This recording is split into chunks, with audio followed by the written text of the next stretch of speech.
inyo nung panahon na ako po ay malayo sa Diyos. Kilala ko po siya sa pangalan lamang. Ngunit sa puso ko ay malayo ang Diyos sa buhay ko. Kung kaya't ano bang uri ng bisyo ng kapatid, amen, ay aking pong pinapasok maliban po sa droga. Ang marijuana, alak, sigarilyo mga kapatid ay aking nasubukan. At kapasama din po ko sa mga barkada kung tawagin ay mga fraternity. At doon po ako ay na-involve at marami po mga bagay, amen, na naging daan upang ako po ay mapahamak at matuto ng mga bagay na kasalanan. At maging sa aking buhay, amen, maging sa pag-aaral ko, ang binibigay sa aking tuition ng magulang ko ay hindi ko ginagamit at ibinibili ko ng mga bisyo sa buhay ko. At talagang malayo ang Diyos sa buhay ko at masasabi kong pariwara ang buhay ko. Sinasabi ko po ito mga kapatid, hindi upang ipahaya ang sarili ko, kundi nais kong sabihin sa bawat isa na ang Diyos ay mabuti at siya ay nagbabagong buhay. Kung kaya, kung kulangin po sa oras, kung sasaysayin ko po sa inyo ang mga bagay na kasalanan, kasamaan na ginagawa ko noong una, ngunit nais kong ipagmalaki sa bawat isa na nabot ng tinig na ito kung paano ang Diyos, amen, ay nagpakilala sa akin at tinuruan niya ako, amen, na magkameron ng takot sa Kanya. At sa pamamagitan po ng mga pagtuturo ng salita ng Diyos, mayroon pong nangaral sa amin. Kung nung umpisa, amen, tinatawanan ko lamang yung mga nagdadala ng bahagi ng salita ng Diyos. Amen, yung mga pastor na pupunta sa amin, amen, ay tinatawanan ko at niluloko ko nung una. Ngunit sila pala yung gagamitin ng Diyos, amen, kung papaano ang pagbabagong buhay ay maranasan ko.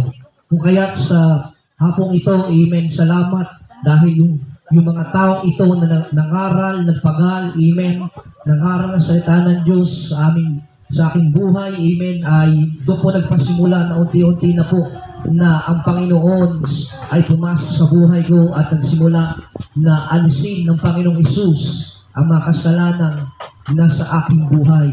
Kung kaya, nagpapasalamat ako sa Diyos, amen, na totoo na siya ay buhay, na nagbabago ng buhay ng mga tao sa kung kaya nung panahon pong nagpapagamit na po ko ng buhay sa ating Panginoong Hesus, amen, dito ko nakita ang tunay na pagmamahal at nakilala ko ang Panginoong Hesus na kung saan nagdala sa akin sa magandang kinabukasan at nagdala sa akin sa magandang hinaharap. Kung kaya sa mga ama ng tahanan, sa mga naabot po ng palakas tinig nito, kung nais mo po, kaibigan, kapatid, na maranasan ang pagmamahal ng Diyos sa pagbagong buhay, na tila ba kung sasabihin mo sa sarili mo hindi mo kaya, subukan mong ibigay ang iyong buhay sa Diyos at makikita mo kung paano ang Panginoon, amen, ay ang kanyang himala, yung kanyang ginagawang pagbabagong buhay ay mararanasan po ng mga tao. Kung kaya ang tanging susi, amen, ay isurrender natin ang buhay natin sa Diyos at tanggapin natin ang Panginoon sa ating mga buhay. At ito lang po nais kong ibahagi, amen, kung paano ang Diyos ay naghahari at nagbago ng aking buhay. Okay, at ito pong mga magandang tanawin na meron po kayo marinig na mga ama ng tahanan, kabataan na sumisigaw sa mga lansangan, hindi upang maghanap ng trouble, kundi upang ipahayag ang biyaya ng pagbabago sa buhay. Kalilipas lamang po ng bagong taon at marami po sa atin, sa mga kababayan natin ay gumawa ng mga New Year resolution na sa taon ito magbabago na sila. Subalit ang pagbabago na hinahanap po ng mga tao ay nanatiling pangako at mga salita sapagkat yung pangako nila isang linggo, isang buwan, balik na naman. Ganun po ang nangyayari sa ating mga buhay. Subalit ay isang napakagandang maunawaan ngayong pong hapon ang sekreto po ng tunay na pagbabago ay walang iba kundi ang ating Panginoong Jesucristo. Sabi po ng banal na kasulatan, kung sino man ay makipag-isa kay Kristo, siya ay bagong nilalang. Ang mga bagay na dati ay lumipas na, narito sila ay pawang naging mga bago. Nais ko po mag-testify sa inyo, i-challenge ang mga ama ng tahanan, mga pamilya, sapagkat ang pamilya po ng mga tahanang Pilipino, ang mga pamilya sa Pilipinas ay nasa panganib po ng tinatawag na pagkasira ang bawat pamilya, sapagkat ayon po sa pag-aaral dito sa Pilipinas ay halos umaabot po ng 60% o 60% ng mga pamilya ay broken. Ganito po kalala ang mga pamilya na nasisira sa ating pong bansa. Maaring kaibigan mo, maaring ikaw isa, kabilang ka sa mga pamilyang katulad na sinasabi ko. Mga mag-asawahan na magkakahiwalay, mga anak na rebelde sa magulang, mga pamilya na hindi maayos ang relasyon, ganito po inilalarawan ang ating bansa. Pero alam niyo po mga kaibigan, dahil pong sabihin sa inyo na ang imposible sa tao ay posible sa Diyos, kayang ayusin ng Diyos ang ating pong mga buhay. Ako po ay may asawa na sa loob po ng 32 years. Ako po ay tatay at the same time lolo. Salamat po sa Panginoon sa loob po ng 32 years ng aming po pagsasama ng aking may bahay. Hindi po namin naranasan yung karanasan ng ibang mga pamilya, mag-asawa, nagsisigawan, nasasakitan, naghihiwalay. Mga kaibigan, napakabuti ng Diyos. Yung mga bagay na imposible, sabi ko nga po sa inyo, 32 years, hindi po namin naranasan mag-away, magsakitan bilang mag-asawa. Ganyan po kabuti ang ating Panginoon. Kaya kung nasa ganito kang sitwasyon, may problema ka sa pamilya, sa anak, sa asawa, magbalik loob tayo sa ating Panginoon. At ako po ngayon at ang aking pamilya ay sama-samang naglilingkod sa Panginoon. Mula po sa aking panganay, 4 po ang aming mga anak. Ang aming pong bunso ay nag-graduate lang po ngayon ng college. Ano po? Lahat po sila ay nakapag-aral. Lahat yun po ay biyaya at regalo ng ating Panginoon. Kaya ngayon po hapon, mga kaibigan, nawa, napagpala po ang ating mga pamilya at pakinggan niyo po ang isang makalangit na awitin.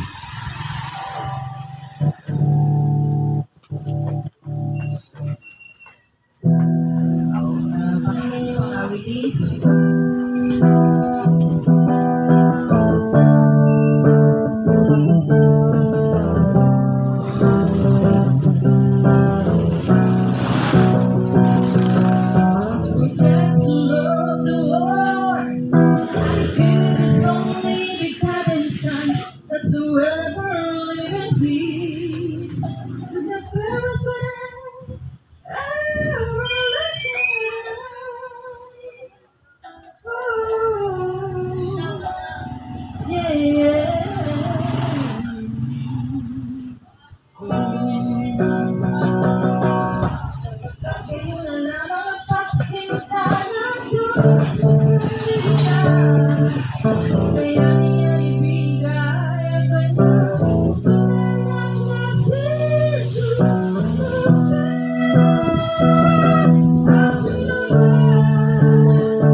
Praise God. Salamat po sa makalangit na awitin sapagkat ang Diyos po ay umibig, nagmalasakit, nagmahal sa bawat isa sa atin. The reason why na siya po ay napako sa krus dahil po sa ating mga kasalanan. At ang kasalanan po natin, mga kaibigan, ay ang mga kasalanang ginawa ng tao ang siya pong unang-una ang nagdala sa pagkakahiwalay ng sangkatauhan sa ating Panginoon. Ang pinakamabuting plano ng Diyos sa buhay ng tao ay nasira dahil po sa usapin ng kasalanan. Dapat po ang buhay ng tao ay walang karamdaman, walang kamatayan, walang hapis, walang hirap, walang panambitan, pero dahil po sa kasalanan, lahat po ng iyon ay nawala. Napalayo ang tao sa Diyos at ang tao ay nasira ang buhay dahil sa kasalanan, kaguluhan, kawalan ng kapayapaan, at drugs, alcohol, immorality, lahat po ng karamihan ng mundo ay adapt ng tao dahil sa kasalanan. Subalit ngayon pong hapon, mga kaibigan, meron pa pong ultimate solution sa buhay ng tao at yun po ay ang dakilang biyaya, pag-ibig ng Diyos sa buhay ng bawat isa sa atin. Sa pagkakasabi po naman ng kasulatan, pinagtagubili ng Diyos ang kanyang pag-ibig sa sangkatauhan. Nang tayo makasalanan pa, si Kristo ay namatay dahil sa atin. Kaya ngayon pong hapon, pakinggan niyo po ang pangangaral ng salita ng Diyos. Sabi na pala ng kasulatan, sabi ni Apostol Pablo, siyang kapangyarihan ng Diyos sa ikatutubos, sa ikaliligtas ng bawat tao sa impluwensya at kapangyarihan ng kasalanan. Ang mabuting balita, ang salita ng Diyos na dadalhin po ng kanyang lingkod. Praise God. Isang magandang hapon po sa bawat isa na naabot po ng tinig na ito. Isang biyaya po ng Panginoon na ang salita po ng Diyos ay atin pong maririnig ngayong hapon at isang pribilehiyo po na ako'y magamit ng Panginoon upang magbahagi sa inyo ng kanyang salita. Nais ko pong bumasa ng isang talata mula sa banal na kasulatan sa aklat po ng Pahayag chapter 3 verse 20. Ganito po ang sinasabi ng salita ng Diyos. Nakatayo ako sa labas ng pintuan at tumutuktok. Kung di rin ginino man ang aking tinig at bubuksan ang pinto, ako'y papasok sa kanyang tahanan at magkasalo kaming kakain. Purihin ang Diyos sa pagkabasa ng kanyang salita. Masumandali, nais ko pong manalangin sa ating Panginoon. Dakilang Diyos, ngayong hapon, salamat sa magandang pagkakataon na ang iyong salita ay maibahagi po sa lugar na ito. Ako'y naniniwala na ikaw ay mayroong plano't layunin sa buhay ng bawat tao na makakapakinig ng iyong salita sa lugar na ito. Dalangin ko, Panginoon, tulungan mo ako sapagkat sa aking sarili ako'y walang magagawa, walang aking kakayahan at karunungan. Ikaw po ay personal na kumausap sa puso ng bawat isa na makakapakinig ng iyong salita. At nagkakatiwala ko po sa iyo ang lahat. Hinaman ko po ang katagumpayan sa pangalan mo, Panginoon Jesus. Amen. Praise God. Mga kaibigan sa ating Panginoon, alam ko po na bawat isa sa atin ay nakikilala ang Diyos, nakikilala ang ating Panginoon. Pero kaibigan sa ating Panginoon ngayong hapon, kumusta ang iyong pagkakilala sa Panginoon? Marami pong tao na pagkakilala nila sa Diyos ay maihahalin tulad lamang kung paanong kilala niya ang presidente. Lahat tayo kilala natin ang ating presidente, pero hindi natin siya lubusang kilala. At isang katotohanan, kaibigan, sa ating Panginoon, na hindi sapat na kilala mo lamang ang Diyos sa iyong buhay, kundi ang mas nararapat, kaibigan, sa ating Panginoon ay ikaw ay magkaroon ng mabuting relasyon at ugnayan sa Diyos. Amen? Parang sa isang babae at sa isang lalaki, amen, na sila'y nag-iibigan. Ang isang babae, pagka siya'y niligawan, amen, ito po yung humahalin tulad na ang isang lalaki o isang binata ay kumakatok sa pintuan ng puso ng isang dalaga. Amen? At ngayong hapon, kaibigan, sa ating Panginoon, kumusta? Sa iyo bang buhay, sa iyo bang puso, pinapasok mo na ba si Jesus sa iyong buhay? Amen? Sapagkat, kaibigan, sa ating Panginoon, kung ang buhay ng isang tao, bagamat kilala niya ang Diyos, kung ang kanyang buhay ay magulo, kung ang kanyang buhay ay nasa kasalanan, nasa paggawa ng mga bagay na hindi kalooban ng Diyos, ako'y naniniwala, wala pa sa iyong buhay si Jesus. Katulad ko po noon, ang akala ko sa aking sarili, ako'y maka-Diyos. Nagsisimba din naman ako, nananalangin din ako, nagdadasal. Minsan ay nagbabasa din ng Biblia. Amen? Pero kaibigan, sa ating Panginoon, ang aking buhay noon, bagamat ako'y mayroong relihiyon, bagamat ako'y nagsisimba, bagamat ako'y nananalangin, pero ang aking buhay po ay nasa tinatawag na kasalanan. Magulo ang buhay. Kami ng aking ama ay ang magkasama sa bahay, dalawa lang kami, pero hindi pa kami magkasundo. Amen? At ang aking buhay ay nagapos ng mga tinatawag na bisyo, pagsusugal, maraming mga bagay na kalayawan. Amen? Pag-iinom. Mga kaibigan, sa ating Panginoon, ang aking buhay ay ganito at magulo ang aking buhay. Ako nga noon ay puno ng galit sa aking ama. Amen, sapagkat isang patutubo sa aking buhay. Ako po 7 taon na ulila po ako sa ina, at mula nung mamatay ang aking ina, iniwan pa ako ng aking ama sa pangalaga ng aking lola. Ang pagkakaalam ko noon, hindi ako mahal ng aking ama, kaya ako may tanim ng sama ng loob sa kanya. So ganyan po ang aking buhay, kaibigan, sa ating Panginoon. At isang pagkakataon sa aking buhay, meron pong mga nangangaral ng salita ng Diyos at nagpahayag ng kabutihan at pag-ibig ng Diyos. May naunawaan ko ang kalooban ng Diyos at naunawaan ko na ang aking buhay pala noon, bagamat kilala ko ang Diyos sa aking buhay, amen, yun pala'y hindi sapat. Kailangan ko palang tanggapin si Jesus sa aking buhay.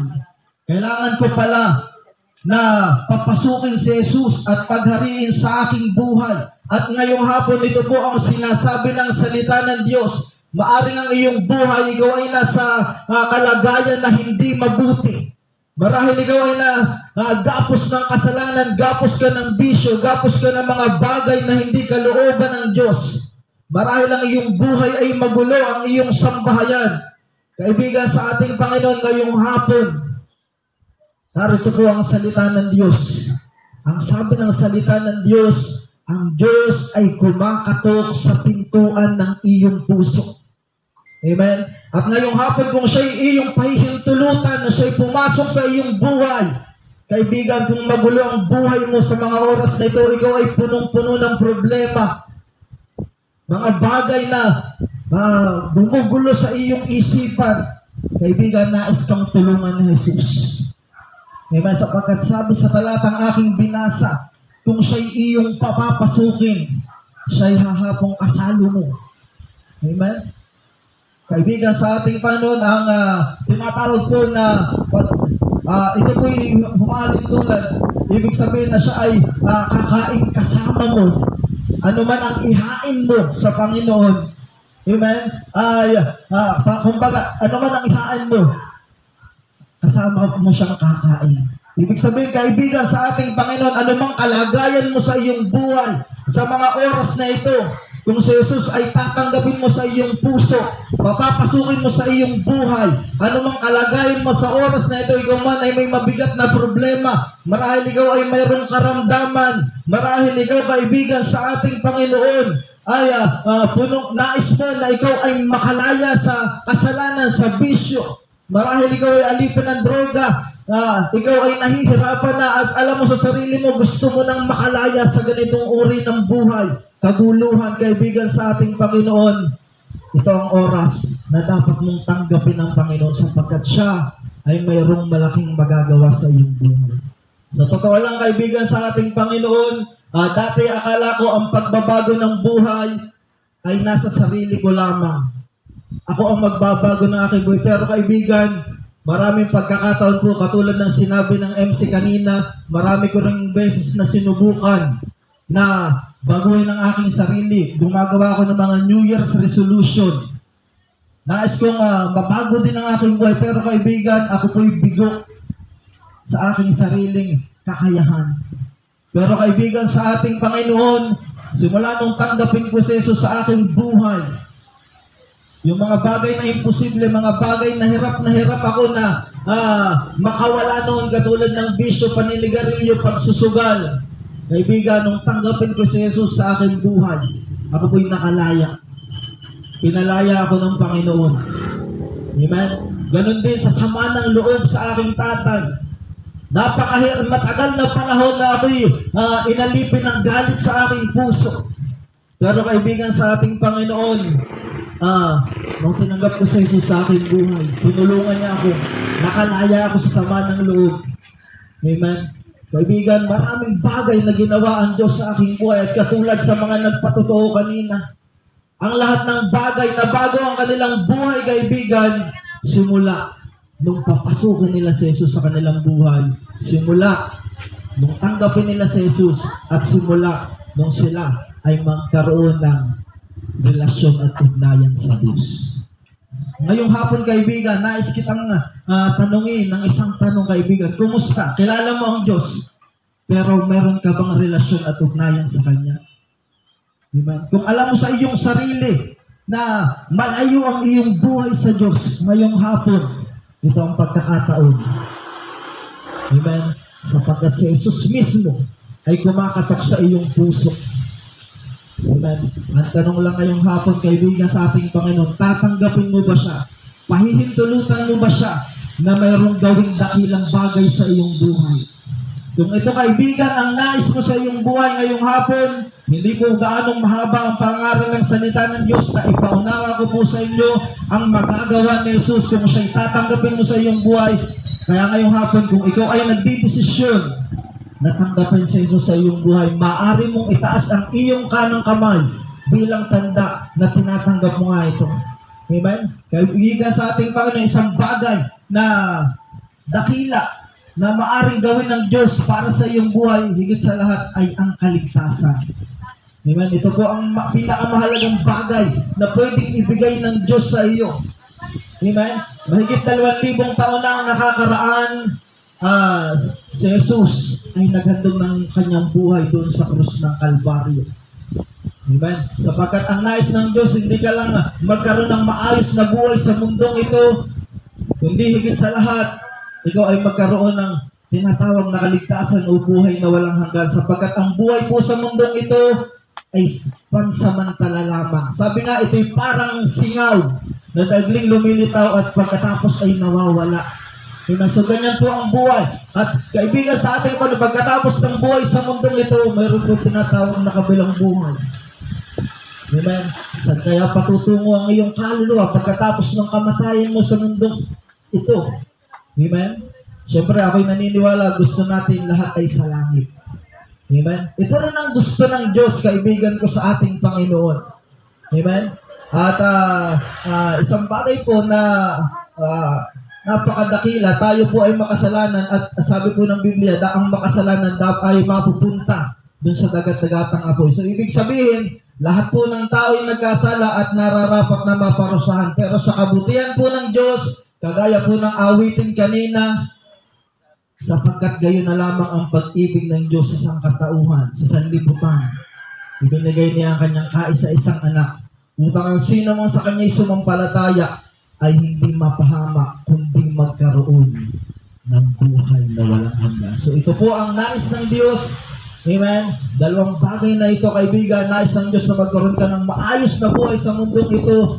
At pangalawa, magkaroon ka ng kaligtasan at buhay na walang hanggan. At matatanggap mo ang bagay na yan kung papapasukin mo si Jesus at tatanggapin mo siya sa iyong puso. Ngayong hapon, kaibigan, nais mo ba ang bagay na ito? Maaari ko bang makita ang iyong kanang kamay? Kung nais mong tanggapin ang iniaalo ko sa iyo ngayong hapon, ang Panginoong Hesus na siyang kumakatok sa pintuan ng iyong puso.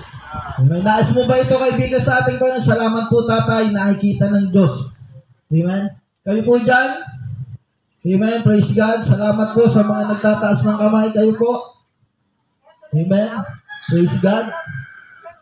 Mga ate na nasa likod. Amen. Nais nyo bang tanggapin ang Panginoong Hesus? Nais nyo gumawa ng mga dakilang bagay sa iyong buhay. Amen. Praise God. Sa mga naabot po ng tinig na ito, kaibigan sa ating Panginoon, ikaw ay nagpasya na tanggapin si Jesus sa iyong buhay. Inaamin mo sa iyong sarili na kailangan mo siya ngayong oras na ito. Tayo po'y mananalangin ng pagtanggap sa ating Panginoon. Amen. At katulad ko po na hindi ko alam kung paano ko ba tatanggapin ang Panginoong Hesus, pero may tumulong po sa akin sa pamamagitan ng panalangin. At nais din kitang tulungan ngayong oras na ito sa pamamagitan ng panalangin upang tanggapin mo si Jesus sa iyong buhay. Okay, kung ikaw ay handa na, kaibigan, sa ating Panginoon, sundan mo ang panalangin ito. Ganito po ang iyong sabihin: Panginoong Hesus, salamat sa iyo pong ginawa para sa akin. Ikaw ay naghandog ng buhay sa krus ng Kalbaryo upang ako'y magkamit ng kaligtasan. At kasama noon, Panginoon, nais mo na ako'y magkaroon ng maayos na buhay at may magandang relasyon at ugnayan sa iyo.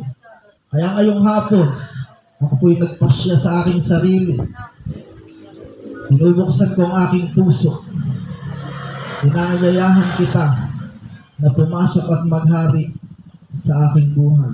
Humihingi po ako ng kapatawaran sa lahat po ng kasalanan na akin kong nagawa simula na ako'y magkaisip hanggang sa oras na ito. Hinihingi ko rin po na isulat mo ang aking pangalan sa aklat ng buhay upang sa muli mong pagbabalik ay makasama mo ako sa iyong kaharian. Salamat po sa iyong pagliligtas. Ito po ang aking panalangin sa pangalan mo, Panginoong Hesus. Amen. Praise God. Kaibigan sa ating Panginoon, kung sunundan mo ang panalangin ito, magandang bagay ang naganap sa iyong buhay. Amen. At unang-una, natanggap mo ang kapatawaran sa iyong kasalanan. Ako dati ay may mga bagay akong nagawang kasalanan na akala ko wala nang kapatawaran. Amen. Pero kaibigan sa ating Panginoon, may mga tao kasi na nagawan mo ng kasalanan, tila ba hindi ka na nila kayang patawarin marahil ikaw ay may nasa ganitong kalagayan. Pero kaibigan, ngayong hapon, humingi ka ng tawad sa Diyos.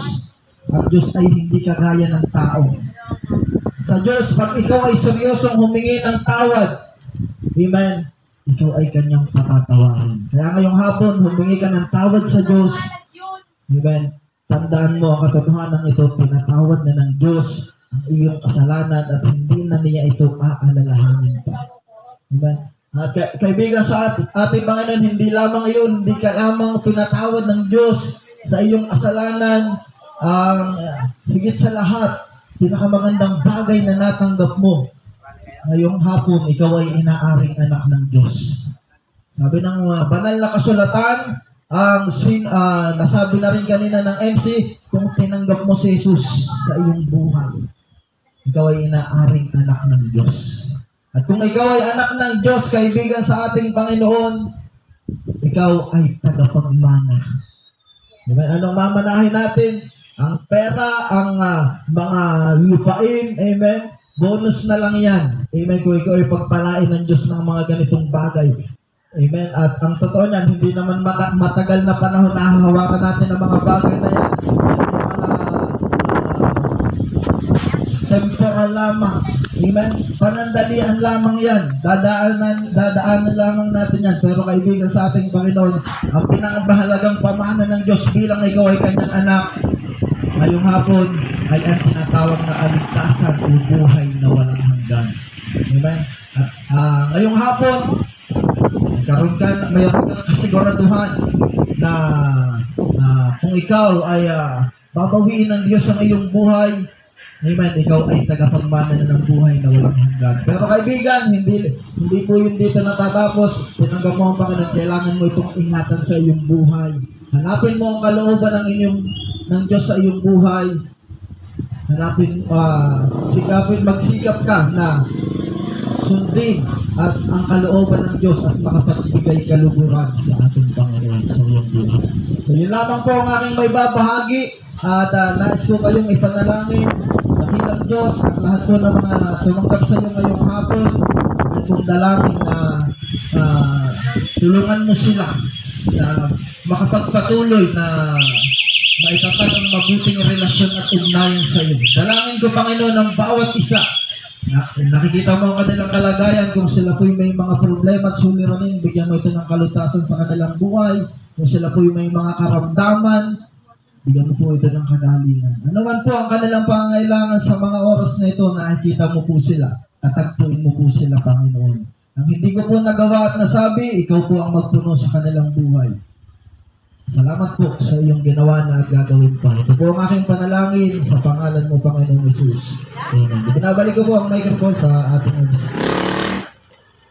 Okay, at salamat po sa Diyos, salamat po sa lahat ng nakinig, at ito po ay priceless na bagay tinagap natin sa Panginoon sapagkat ang pagliligtas ay hindi po natin kayang bayaran ang mabuting gawa, hindi natin kayang bayaran ang pananalapi, hindi po natin kayang bayaran ang anuman na meron tayo. Ito po ay regalo at biyaya ng Diyos.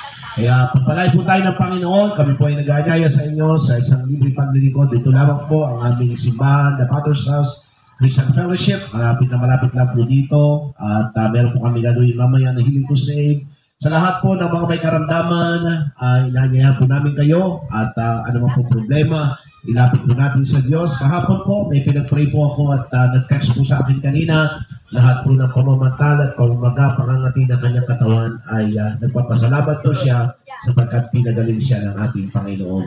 Kaya mga kaibigan, ito po ay libre para po sa ating lahat. Ito po ay public welcome. Ayos po namin kayong tulungan sa ating paglapit sa ating Panginoon Diyos. Tandaan niyo po ang katotohanan ito, mga kaibigan, kapag mali ang ating pong ugnayan sa Diyos, kung mali ang ating relasyon sa Diyos, mali ang resulta sa buhay.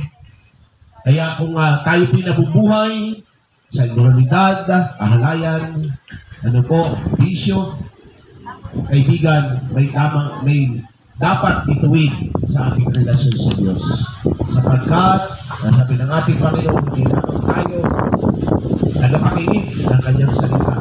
Hindi tayo ay mga tagatupad ng kanyang mga salita. Magandang hapon po, pagpalain tayo ng ating Panginoon. Salamat po sa lugar ng ating pinwestuhan dito po sa Dragon Store. Salamat po sa inyo lahat.